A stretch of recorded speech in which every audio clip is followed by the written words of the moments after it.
시간이 없으니 얘기를 못하겠어요, 더 이상.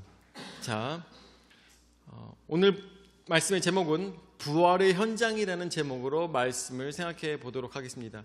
예수님께서 부활하신 그 사건은 어떠한 것일까? 여러분들, 우리 영화를 보다 보면 그런 생각이 들 때가 있어요. 주인공이 막 나쁜 사람들한테 막 쫓기고 있습니다. 주인공이 나쁜 사람들한테 막 쫓기고 있어요. 막 쫓다가, 나쁜 사람들이 쫓다가 주인공이 다다른 곳이 폭포예요.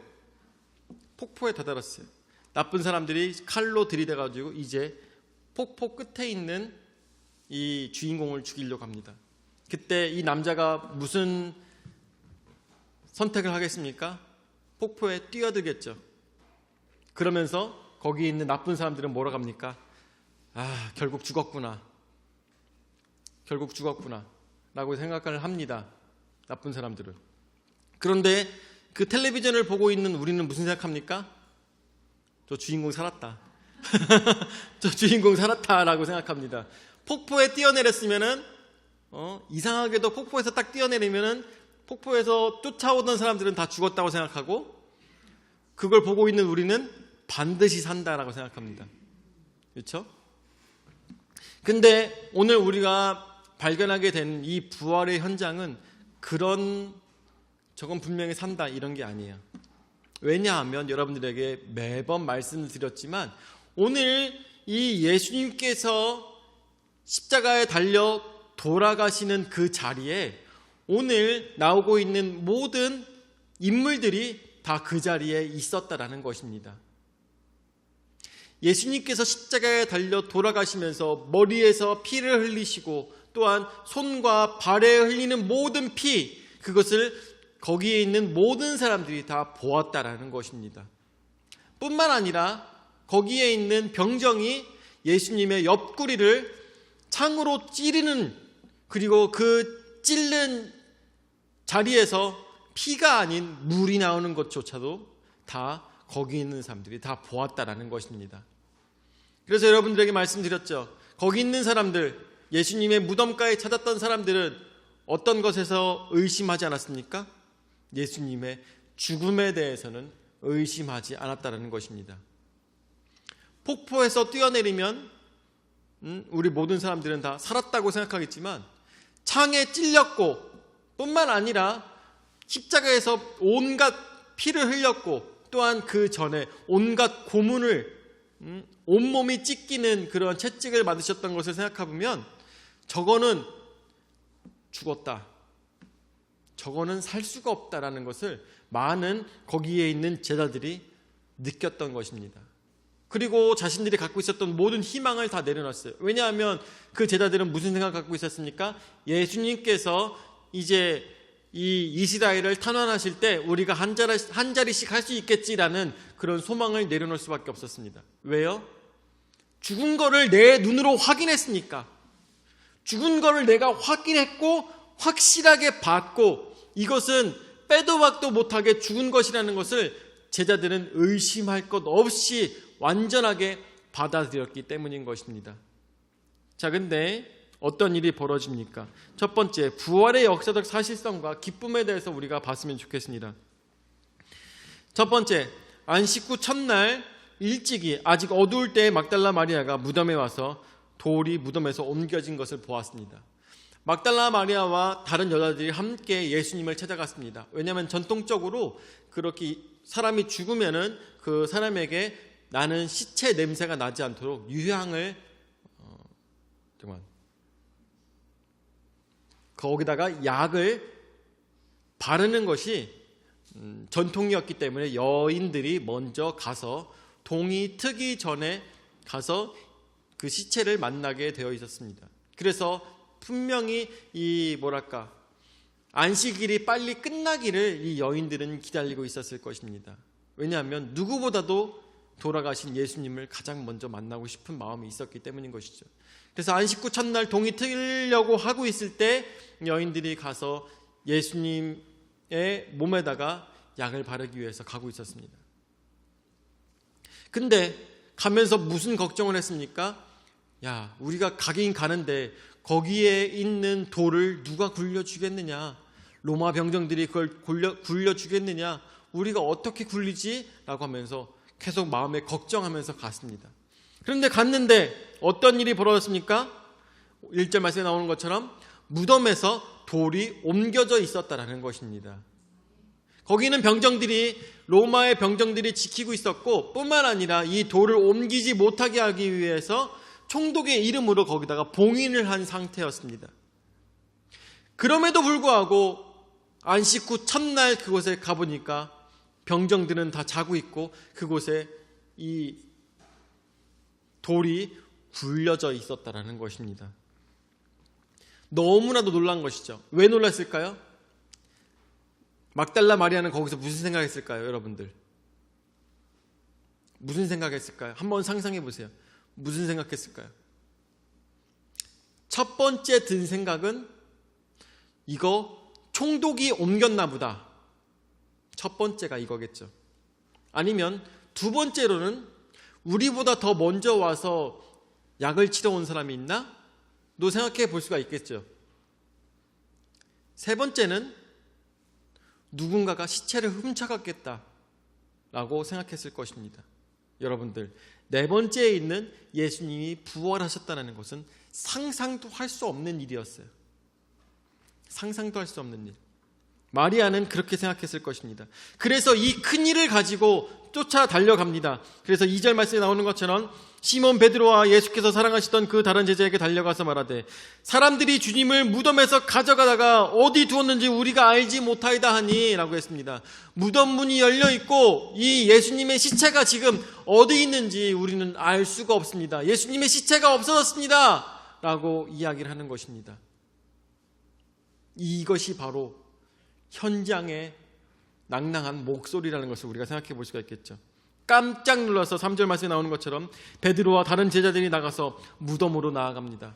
무덤으로 빨리 달려가요.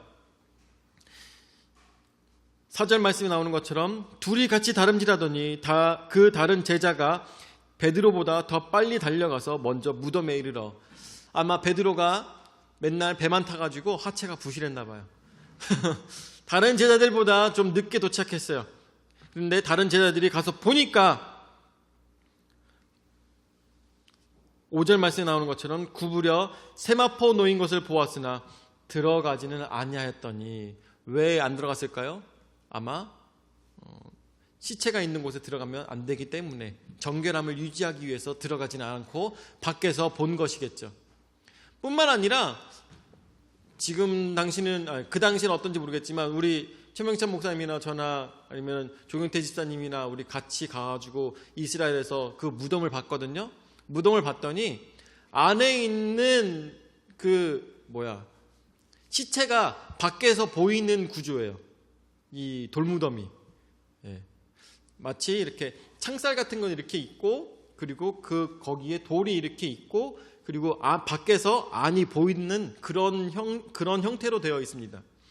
근데 그 당시에도 예수님께서 들어가셨던 그 무덤이 그렇게 된지는 모르겠지만 그런 형태로 되어 있기 때문에 거기서 보니까, 구부려서 보니까 자세히 본 거죠. 자세히 봤더니 세마포 놓인 것을 보았으나 들어가지는 않았다 했어요. 거기 보니까 세마포가 놓여 있어요. 세마포가 놓여 있어요. 자, 6절 말씀에 시몬 베드로는 따라와서 무덤에 들어가 보니 세마포가 놓였고, 다른 두 제자는 밖에서 봤고 베드로는 어떻게 했어요? 안에 들어가서 봤습니다. 얼마나 예수님을 사랑하는 마음이 있었던지 자신의 정결 같은 거는 지금 생각하지 않고 예수님을 찾으러 들어간 것입니다. 7절에 또 머리에 쌌던 수건은 세마포와 함께 놓이지 않고 딴 곳에 쌌던 대로 놓여 있더라 라고 했습니다. 예수님을 만약에 훔쳐갔다고 하면 여러분들 한번 생각해 보세요. 시체를 훔쳐갈 때 시체를 싸고 있는 것을 다 벗기고선 가져갈 필요는 없잖아요. 시체를 훔쳐갔다면 그 세마포까지 다 같이, 머리에 쌌던 수건까지 다 같이 해가지고 꽁꽁 쌓인 그 자체로 들고 갔을 것입니다. 그런데 웬걸 베드로가 보니까 그런 것까지 다 땅에 있고 거기 다 위에 있고 예수님 시체만 달랑 없어진 거예요. 이게 도저히 이해가 안 되는 부분인 거죠.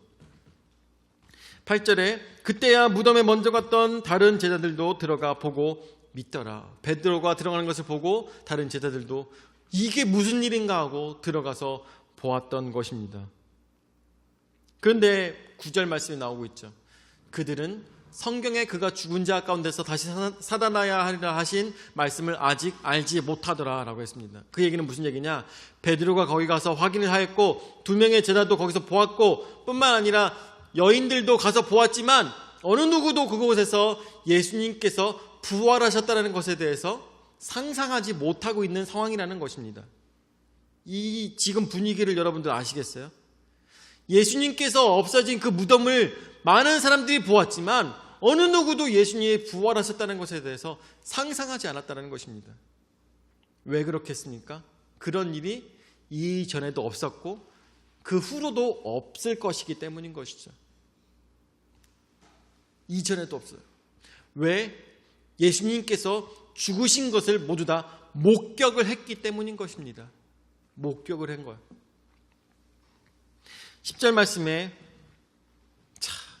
예수님 없어졌구나, 예수님 시체 없어졌구나 생각하고 이에 두 제자가 자기들의 집으로 돌아가니라 라고 했습니다. 이 망할 제사장들 아니면은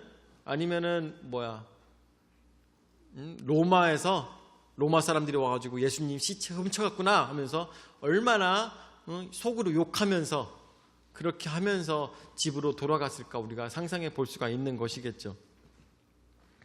자, 두 번째로 부활을 통해서 새롭게 시작되는 관계입니다. 10절서부터 말씀을 보니까 11절 말씀부터 보니까 마리아는 무덤 밖에 서서 울고 있더니 울면서 구부려 무덤 안을 들여다보니 흰옷 입은 두 천사가 예수의 시체 뉘었던 곳에 하나는 머리편에 하나는 발편에 앉았더라 라고 했습니다. 여러분들, 무덤의 입출구가 여러 군데라면 이해할 수가 있겠지만 입구는 하나밖에 없습니다. 입구라고 해봐야 한 요 정도 높이 되는 조그마한 문이에요. 요 정도 높이 됩니다. 그런데 그 문을 마리아는 계속 보고 있었을 텐데 그 문 앞에서 울고 있었을 건데 어느 누구도 들어가는 건 흰옷 입은 사람을 들어가는 것을 못 봤단 말이죠. 그런데 울고 있다 보니까 예수님 누우셨던 곳에 보니까 천사 2명이 거기에 앉아있더라는 것입니다. 그래서 12절 말씀처럼 흰옷 입은 두 천사가 12절 예수님의 시체 뉘었던 곳에 하나는 머리편에 하나는 발편에 앉았더라. 그러니까 그 돌판 위에 이쪽과 저쪽에 앉아있는 것입니다. 그때 그 돌판 봤죠, 그렇죠? 우리 돌판에 봐가지고 여러분들 금요 기도회 때 그 돌판 보셨잖아요, 그렇죠? 거기 그 돌판에 한쪽에 천사 둘이 이렇게 앉아 있었다라는 것입니다. 그리고 13절 말씀에 천사들이 이르되 여자여 어찌하여 우느냐 이르되 사람들이 내 주님을 옮겨다가 어디 두었는지 내가 알지 못함이니이다. 14절에 이 말을 하고 뒤로 돌이켜 예수께서 서 계신 것을 보았으나 예수인 줄을 알지 못하더라 했습니다. 이 천사를 보고 난 다음에 뒤로 돌아봤습니다. 그런데 그곳에 누군가가 서 있었어요.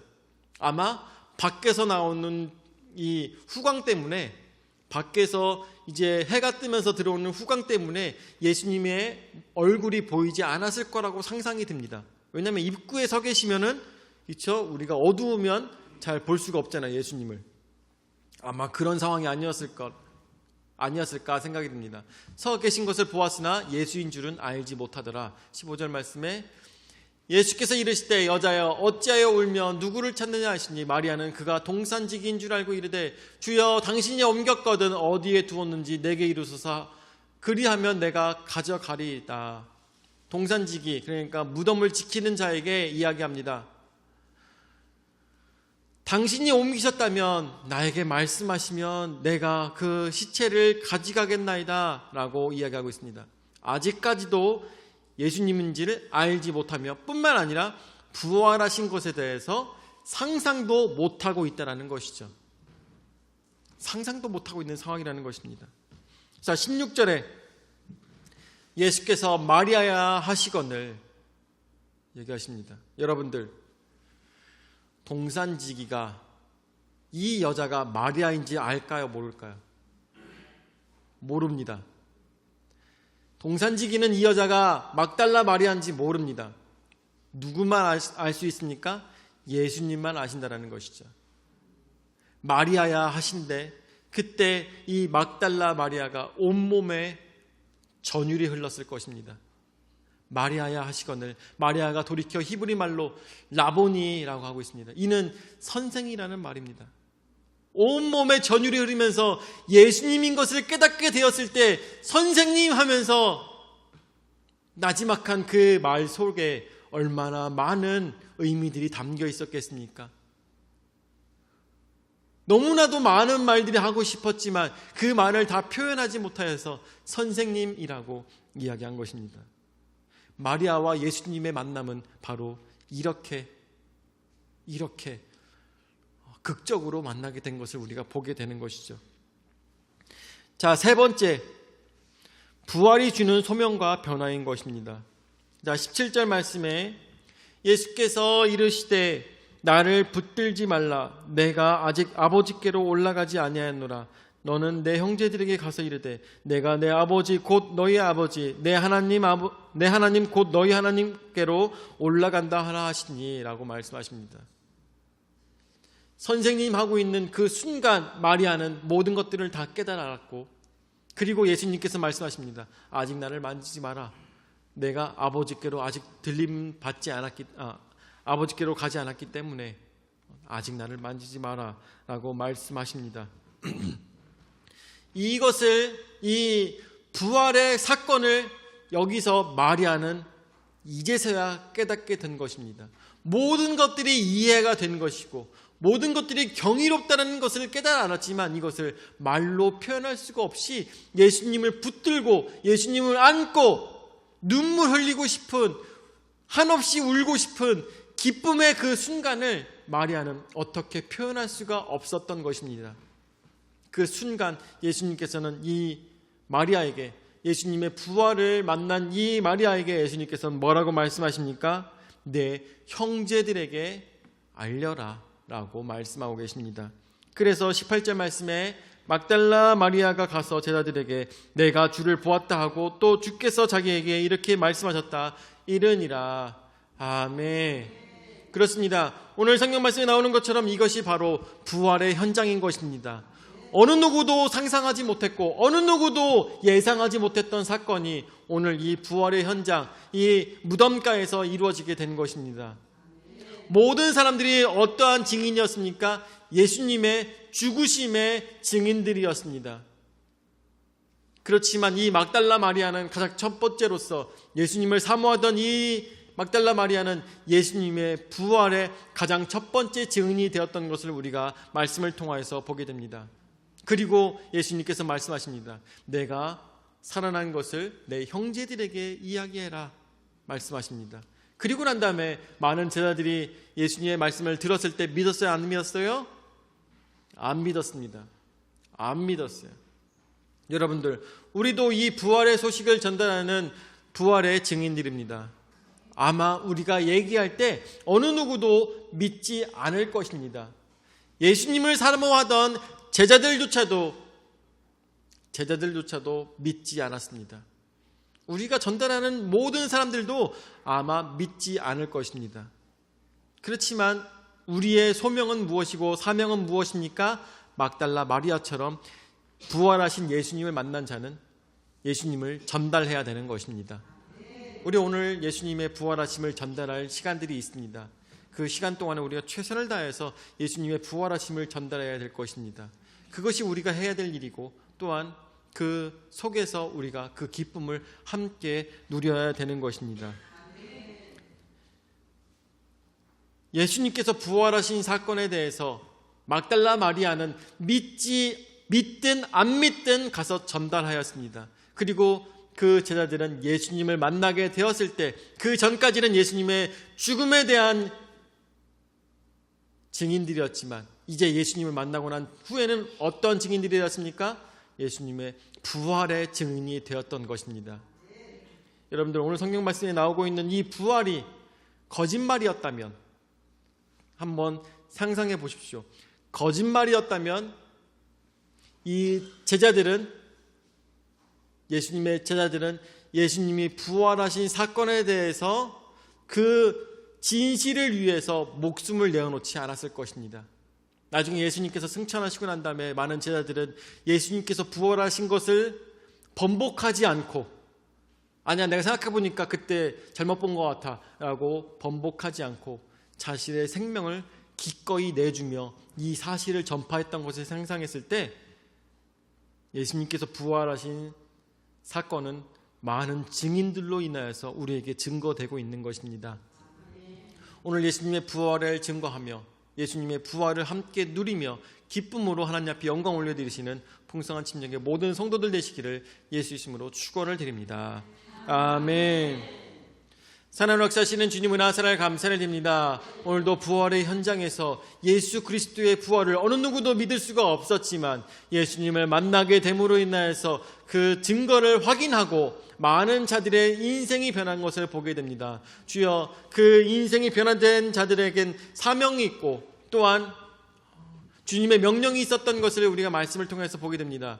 예수 그리스도의 부활을 이 세상 모든 사람들에게 전달할 수 있는 우리의 신앙이 될 수 있도록 인도하여 주시옵고, 전달을 들은 모든 자들이 예수 그리스도를 만남으로 인하여서 함께 증인이 되어 이 세상을 구원하는 데 아름답게 주님의 이름으로 사용될 수 있도록 역사하여 주시옵소서. 이제는 자기 몸 버려 죽기까지 우리 죄를 담당하신 구주 예수 그리스도의 은혜와 자기 외아들을 주기까지 우리를 사랑하신 아버지 하나님의 무한하신 사랑과 성령 하나님의 감화 감동 역사 교제 위로 내주시는 은혜가 예수 그리스도의 부활을 만나 그 부활을 나의 인생의 변화로 삼고 많은 자들에게 그 부활을 증거하고자 하는 모든 성도들 머리 위에 영원히 함께 하실지어다. 아멘.